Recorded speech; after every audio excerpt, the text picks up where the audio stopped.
Bom dia, pessoal do canal Falando de Carros. Estamos aqui hoje com a minha Space Fox, tá? É uma Comfortline 2015 1.6 completa, tá? Estava passando aí por alguns problemas relacionados a um barulho na suspensão traseira, tá? E o diagnóstico que estavam dando aí para o veículo era o quê? Que cada lugar que levava falava, tem que trocar as buchas do batente. As buchas do batente, do quadro, tá? Que nada mais nada menos são essas buchas aqui, que vai aqui dentro, certo? E aí eu fui atrás de uma pessoa honesta, tá? Identificamos que o problema estava onde? No coxim do amortecedor, tá?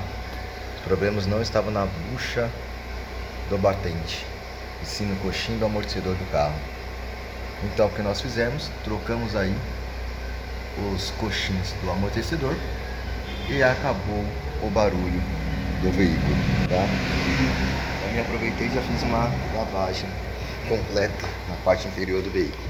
Então você que está com problema na sua linha Volkswagen, Fox, Space Fox, Gol, antes de você mexer aqui na bucha que vai aqui embaixo, dá uma olhada nos coxinhos do amortecedor, beleza?